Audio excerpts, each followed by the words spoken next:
So I'm out and about on this nice day, and I decided to do a video while I'm waiting in the car for my husband. So I want to do a video about this sun. I don't know how to block the sun. Remote learning and all that. So I was so gung-ho about my kids staying home, because of the COVID. Is it better? Yeah, because of the COVID. I was having and I didn't want my kids to go to school because of COVID. When it first started. My son he has an IEP and he's diagnosed with ADHD, a form of ADHD.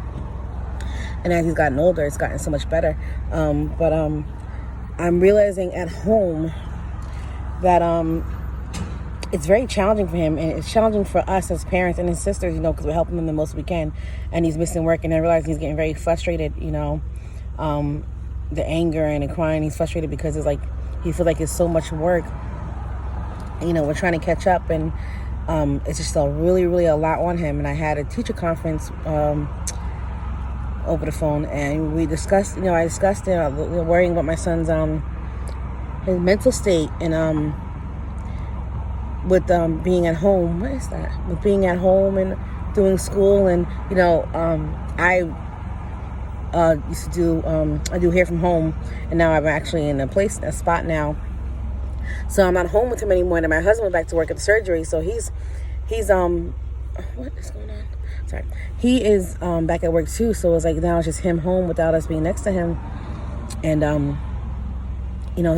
his focus is very hard for him to focus, and when he's getting overwhelmed with the work. So I had a meeting, and I decided that I'm gonna have to send him to school because he'll be in high school next year, and there's but so much we can do to help him. He's very, very frustrated, and I understand it. It's tough, and high school's gonna be different. So I feel like it was a very, very tough decision to do it, but it was the best decision because, like they said to me, that they want to help him. And after school, he's not logging in after school the way he needs to get the extra help.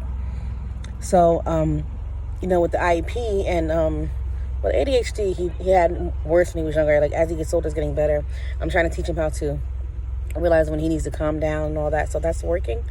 But the frustration with school and the concentrating and staying focused, and like he's so intelligent, but with most kids, you only get about a 20-minute window to keep them focused, so he has to be really interested in what he's learning to do it, because he's a math whiz. This boy knows math off the top of his numbers off the top of his head, but his reading levels low. And in the beginning of this, learning at the IEP, I used to cry at every meeting because my brother went through this, and I'm like, I know we're gonna go through, and I'm like, well, no medication, we're gonna just thug this shit out. We're not doing no medication.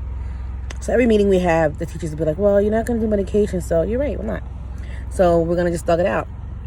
So what I'm going to do is, I love the decision that I made. I'm feeling better about the decision, even though I was so pro, stay home, the COVID and all that. And I really am, with the COVID. And, like I teach my kids, don't worry about what others are doing. Worry about what you are doing, and make sure you're keeping yourself safe. So he's going to focus on keeping himself safe. But he needs to get out of school, out of the house. I noticed the way he was feeling. He was in his room a lot, and we have a history of depression and anxiety, so I was paying attention to that. He was in his room a lot, in the dark a lot. I don't play that, so I'm making him come out the room and doing his work. What you doing? What are you cursing on my video for? I said, what the fuck you doing? Yeah, but I'm doing a video. I didn't know that. So it was video. Okay. That's mine, don't drink. I'm not drinking it. So yeah, my husband's horrible. He sucks. So I got him out the room and had him doing work downstairs, but he's still a little frustrated, and he's angry and cries. He's 13, going through this change, and I said, I told him, you're going to school, and I thought he would be upset about it. He's like, okay, next week. I'm like, yeah, we're gonna have to get you in school. The teachers want to help him. They're preparing him for high school. And I agree, he needs this, and so the decision I made, I was like, oh God, my kid's going to school. Oh my God, my baby needs this. I'm not going to throw him outside the world. So I'm grateful for the decision that I made. Some decisions we make, we got to second guess ourselves, but if it's for the best for our children, then we got to do it. And I'm buying him some hand sanitizer, I'm buying some hand wipes, going to buy him some more masks, listen, I'm about to get it going, but he's going to go to school, and he's going to get more help, because this boy log out of school at the end of the day and just go about his business. but he has to do after school reading classes and after school, and he's not doing it. So he's unfocused. So I'm okay with the decision. It's gonna help my baby get ready for high school. So I want to kind of talk about that because it was really tough. And I was talking about why they send their kids to school and all that, but listen, baby, my baby needs this. It's only but so far we can take him at home. So I don't want him struggling no more. And they will push my baby through the system. Look they do that. Not my son. Not my son. So I'm happy with the decision that I made. Now I'm gonna fuck with my stinking ass husband. Whatever.